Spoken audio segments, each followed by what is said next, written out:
वही तो चीज इतना महंगा यार आल मिडिल क्लास फैमिली ना what can I arrange for 593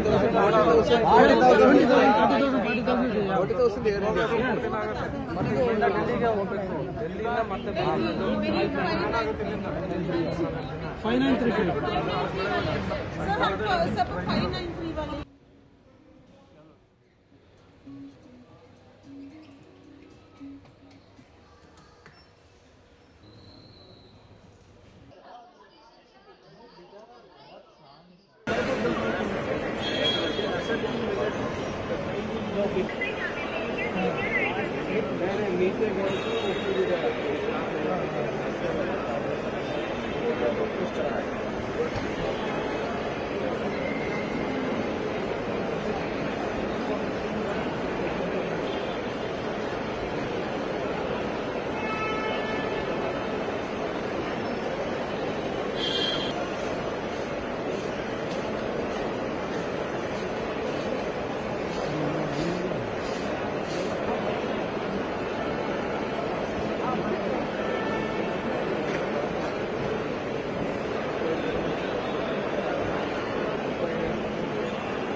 ಇಪ್ಪತ್ತೆಂಟನೇ ತಾರೀಕು ನಾವು ಇಂಡಿಗೋ ರಿಟರ್ನ್ ಏರ್ಲೈನ್ಸ್ ಬಂದ್ಬಿಟ್ಟು 4ನೇ ತಾರೀಕು 6:50ಗೆ ನಮ್ಮ ರಿಟರ್ನ್ ಏರ್ಲೈನ್ಸ್ ಬಂದಿತ್ತು.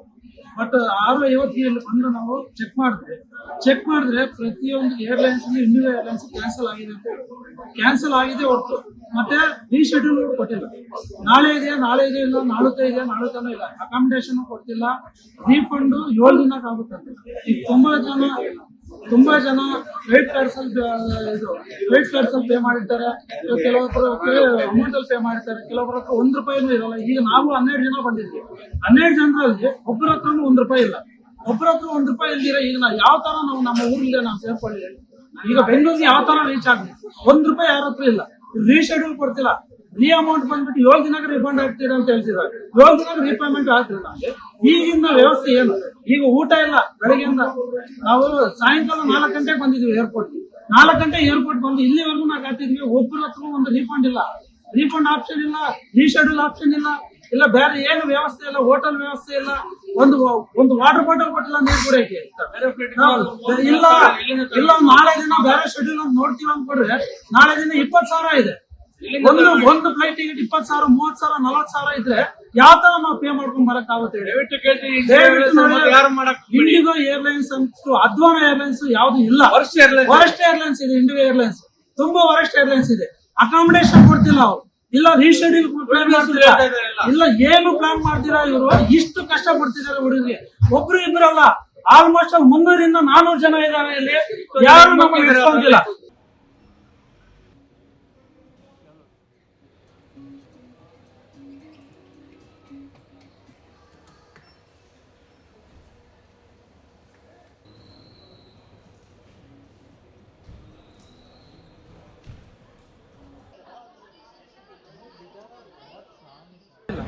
ನಾಳೆ ಇದೆ ಇಲ್ಲ, ನಾಳುತ್ತೆ ಇದೆ, ನಾಳುತ್ತಾನೂ ಇಲ್ಲ, ಅಕಾಮಿಡೇಷನ್ ಕೊಡ್ತಿಲ್ಲ, ರೀಫಂಡ್ 7 ದಿನಕ್ಕೆ ಆಗುತ್ತಂತೆ.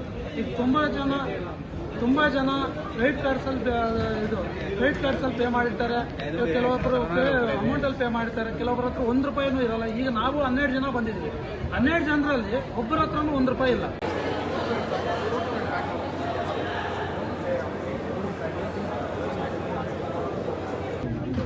वही तो चीज इतना महंगा यार आल मिडिल क्लास फैमिली ना what can I arrange for 20,000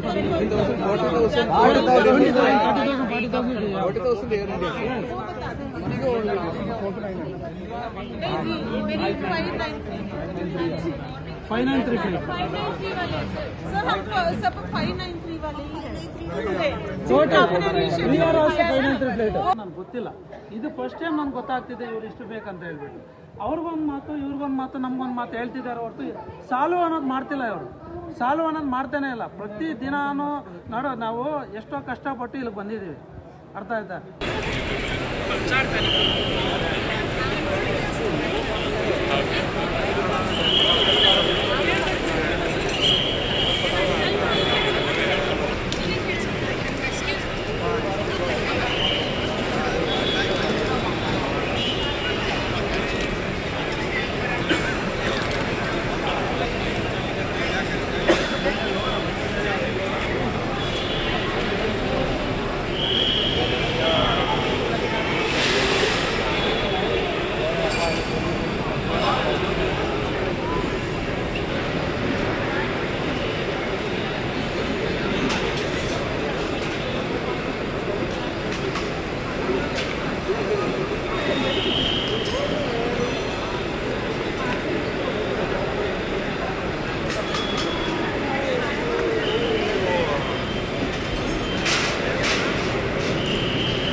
call operation ಆಗಿದೆ, ಕಾಶಿ ಕರ್ಕೊಂಡು ಹೋಗೋಣ, ವಾರಣಾಸಿ ಕರ್ಕೊಂಡು ಹೋಗೋಣ ಅಂತ ಬುಕ್ ಮಾಡಿ ಆಲ್ಮೋಸ್ಟ್ 2 ಮಂತ್ ಆಯಿತು. ಸೆಪ್ಟೆಂಬರಲ್ಲೇನೋ ಬುಕ್ ಮಾಡಿದ್ದು ನಾನು. ಇಲ್ಲಿ ಬಂದು ಲಗೇಜ್ ಇಳಿಸಿದ ಮೇಲೆ ನನಗೆ ಮೆಸೇಜ್ ಬರುತ್ತೆ ಫ್ಲೈಟ್ ಕ್ಯಾನ್ಸಲ್ ಇದೆ ಅಂತ. ಯಾವ ರೀತಿ ಇವ್ರು ನಡೆಸ್ಕೊತಾರಂತ ಗೊತ್ತಿಲ್ಲ. ಇವಾಗ ನಾನು ರಿಟರ್ನ್ ಟಿಕೆಟು ಬುಕ್ ಮಾಡಿದ್ದೀನಿ ವಾರಣಾಸಿಯಿಂದ ಬೆಂಗಳೂರಿಗೆ. ಈಗ ಅದನ್ನು ನಾನು ಕ್ಯಾನ್ಸಲ್ ಮಾಡೋಕ್ಕೆ ಹೋದರೆ ಅದು ನನಗೆ ಅಮೌಂಟ್ ಕಟ್ ಆಗಿಬಿಡುತ್ತೆ, ಹೌದಾ? ಇವಾಗ ಅದು ಅಮೌಂಟ್ನ ಯಾರು ಬೇರ್ ಮಾಡಬೇಕು ಸರ್? ಅದು ಇಂಡಿಗೋದವ್ರಿಗೆ ಬೇರ್ ಮಾಡಬೇಕಲ್ಲ. ಇವಾಗ ಕಸ್ಟಮರ್ ಕೇರ್ ಟ್ರೈ ಮಾಡ್ತಾ ಇದ್ದೀನಿ, ಕಾಲ್ ರಿಸೀವ್ ಮಾಡ್ತಾ ಇಲ್ಲ. ಇವಾಗ ಅಲ್ಲಿ ನೋಡಿದ್ರೆ ಕೌಂಟರಲ್ಲಿ ಇರೋದೇ 2 ಜನ ಕೂತವ್ರೆ, ಅಷ್ಟು ಜನ. ಇವಾಗ 1.5 ಅವರ್ ನಾನು ಅಲ್ಲಿ ನಿಂತ್ಕೊಂಡೆ ಕ್ಯೂ ಅಲ್ಲಿ. ಬೇಸರ ಬಂತು, ಬಂದೆ ನಾನು ರಿಟರ್ನು. ಏನೋ ಆಗಲಿ ನೋಡೋಣ ಅಂತ. ಈ ಥರ ಇವರು ಬೀಯಿಂಗ್ ಏನು ರೆಸ್ಪಾನ್ಸಿಬಲ್ ಇದು ಆಗಿಬಿಟ್ಟು ಇಷ್ಟು ಜನ ಸಿಟಿಸನ್ಗೆ ಒಂದೇ ಸರ್ತಿ ಫ್ಲೈಟ್ ಕ್ಯಾನ್ಸಲ್ ಆದರೆ ಇಮಿಡಿಯೇಟ್ ಇನ್ಫಾರ್ಮೇಷನ್ ಮಾಡಬೇಕಲ್ವ ಇವರು. ಇವ್ರಿಗೆ ಗೊತ್ತೇ ಇರಲ್ವಾ ಕ್ಲೈಮೇಟ್ ಚೇಂಜ್ ಆಗಲಿ, ಸರ್ವಿಸ್ ಆಗಲಿ, ಸೆಕ್ಯೂರಿಟಿ ಆಗಲಿ ಏನು ಅಂತ. ಸೊ ಅದನ್ನು ನಾವು ಜನಗಳು ಯಾಕೆ ಸರ್ ಅನುಭವಿಸ್ಬೇಕು? It's their own responsibility, they have to take care. Airport authority ಏನು ಮಾಡ್ತಾ ಇರುತ್ತೆ? ಇಲ್ಲಿ ಏಜ್ ಆದವರು ಎಲ್ಲರೂ ಬಂದು ಕೂತ್ಕೊಂಡು ಇಲ್ಲಿ ಅವ್ರಿಗೆ ಇವಾಗ ಮತ್ತೆ ರಿಟರ್ನ್ ಕರ್ಕೊಂಡು ಹೋಗ್ಬೇಕು. ನಾನು ಬಂದಿದ್ದು RR ನಗರದಿಂದ, ಅವ್ರು ಬಂದಿದ್ದು ಬೀದರಿಂದ ಬ್ಯಾಂಗ್ಳೂರು ಬಂದು, ಬ್ಯಾಂಗ್ಳೂರಿಂದ ನಾವು ಮಕ್ಕಳು ಕರ್ಕೊಂಡು ಹೋಗ್ಬೇಕಂತಂದರೆ ಇವಾಗ ನೋಡಿ ಅವರಿಗೂ ಬೇಜಾರು. ಅಷ್ಟು ಕಷ್ಟಪಟ್ಟು ಅವ್ರು ಬಂದಿದ್ದಾರೆ, ಏನೋ ನಾವು ರೆಡಿ ಮಾಡಿದ್ದೀವಿ. ಈಗ ಅದಕ್ಕೆಲ್ಲ ಇವರು ನೋಡಿದ್ರೆ ಇವರು ಈಸಿ ವೇ ತೊಗೊಂಡ್ಬಿಡ್ತಾರೆ. ಸರ್ ರೀಫಂಡ್ ಆಗುತ್ತೆ, ಹೋಗಿತ್ತು. ರೀಫಂಡ್ ಬೇಡ ಗುರುವೆ, ನಮಗೂ ಹೋಗಬೇಕು, ನಮಗೂ ಏನೋ ಒಂದು ಆಸೆ ಇದೆ ತೋರಿಸ್ಬೇಕು ಅಂತ. ಅದನ್ನು ಇವರು ಇದು ಮಾಡಲ್ಲವೇ? ಈಗ ಏರ್ಪೋರ್ಟಿಗೆ ಬೆಳಗ್ಗೆ ನಿನ್ನೆ ನೈಟಿಂದನೂ ಕಾಯ್ತಿದ್ದಾರೆ. ಇಲ್ಲಿ ತಿಂಡಿ ನೀರಿನ ವ್ಯವಸ್ಥೆಗಳು ಸಾಕಷ್ಟು ಏನೂ ಇಲ್ಲ ಸರ್, ಎಲ್ಲ ದುಡ್ಡು ಕೊಟ್ಟೇ ತೊಗೋಬೇಕು ನಾವು. ಇವರಿಗೂ ದುಡ್ಡು ಕೊಡಬೇಕು. 1:2. ಒಂದು ಕಾಫಿ ತೊಗೋಬೇಕು ಅಂದರೆ 100 ರೂಪಾಯಿ, ಒಂದು ವಾಟರ್ ಬಾಟಲ್ ತೊಗೋಬೇಕು ಅಂದರೆ 100 ರೂಪಾಯಿ. ಏರ್ಪೋರ್ಟಲ್ಲೂ ನಾನು ಇವಾಗ ಕಾರ್ ಪಾರ್ಕ್ ಮಾಡಿ 2 ಅವರ್ ಆಯಿತು ಇಲ್ಲಿ ಕ್ಯೂ ಅಲ್ಲಿ ನಿಂತ್ಕೊಂಡು. ಅದಕ್ಕೆ ಈಗ 600 ರೂಪೀಸ್ ಕೊಡ್ಬೇಕು ನಾನು ಪಾರ್ಕಿಂಗಿಗೆ. ಅದೇನು ಪುಕ್ಸಟ್ಟೆ ಬಿಟ್ಬಿಡ್ತಾರೆ ಇವರು? ಅದು ಅಂತೂ ನಿಜಾನೇ ಸರ್. ಇವಾಗ ಏಜ್ ಅವರು ತಿಂಡಿ ತಿಂದೆ ಅವ್ರಿಗೆ ಟ್ಯಾಬ್ಲೆಟ್ಸ್ ತೊಗೋಬೇಕು, ತಿಂಡಿ ತಿಂದೆ ಅದು ಇರೋಕ್ಕಾಗುತ್ತಾ? ಅದನ್ನೆಲ್ಲ ನಾವೇ ಬೇರ್ ಮಾಡ್ಕೋಬೇಕು. ಇವ್ರು ಏನಾದರೂ ಮಾಡ್ತಾರಾ? ಸರಿ ಸಡನ್ ಫ್ಲೈಟ್ ಕ್ಯಾನ್ಸಲ್ ಆಗಿದೆ ಅಂತ ಏನಾದರೂ ಕನ್ಸೆಷನ್ ಕೊಟ್ಬಿಟ್ಟು ಹೆಲ್ಪಿಂಗ್ ಗೈಡ್ ಮಾಡ್ತಾರಾ ಓಲ್ಡ್ ಏಜ್ದವ್ರಿಗೆ? ಏನೂ ಮಾಡಲ್ಲ.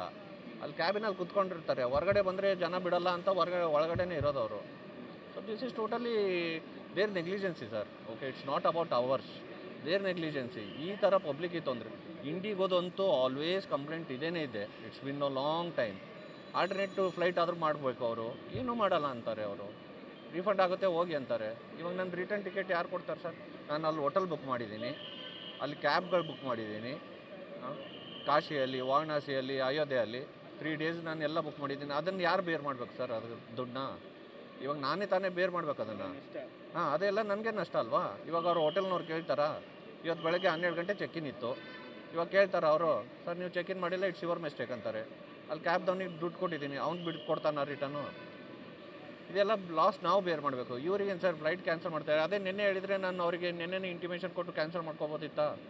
ಮತ್ತು ಇಲ್ಲಿ ಬಂದ ತಕ್ಷಣ ನಾನು ಲಗೇಜ್ ಇಟ್ಟ ತಕ್ಷಣ ಅವ್ರು ಮೆಸೇಜ್ ಹಾಕ್ತಾರೆ. I can show the message also, what time I received the message in WhatsApp. ಅದು ನಾಟ್ ಇವನ್ ಕಾಲ್ಡ್, ವಾಟ್ಸಪ್ಪಲ್ಲಿ ಮೆಸೇಜ್ ಬಂದಿದೆ ನನಗೆ ಅವ್ರದ್ದು.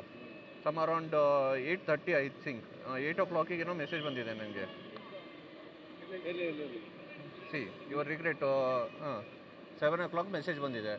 ನಾನು ಆಲ್ಮೋಸ್ಟ್ ಇಲ್ಲಿದ್ದೆ ಅವಾಗ. ನನ್ನ ಹೆಸರು ಸಂಗಮೇಶ್ ಅಂತ ಸರ್. ನಿರ್ಭೀತ, ನಿಷ್ಪಕ್ಷಪಾತ, ವಿಶ್ವಾಸಾರ್ಹ ಸುದ್ದಿಗಳಿಗೆ ಮತ್ತೊಂದು ಹೆಸರಾಗಿರುವಂತ ನ್ಯೂಸ್ 18 ಕನ್ನಡ ಈಗ ಆಪ್ನಲ್ಲೂ ಲಭ್ಯವಿದೆ. ದಯವಿಟ್ಟು ಇಲ್ಲಿರುವ QR ಕೋಡ್ ಅನ್ನ ಸ್ಕ್ಯಾನ್ ಮಾಡಿಕೊಂಡು ಆಪ್ ಅನ್ನ ಡೌನ್ಲೋಡ್ ಮಾಡೋದಕ್ಕೆ ಮರಿಬೇಡಿ. ನಿಮ್ಮ ಬೆಂಬಲ ಹೀಗೆ ಸದಾ ನಮ್ಮೊಂದಿಗಿರಲಿ. ಧನ್ಯವಾದ.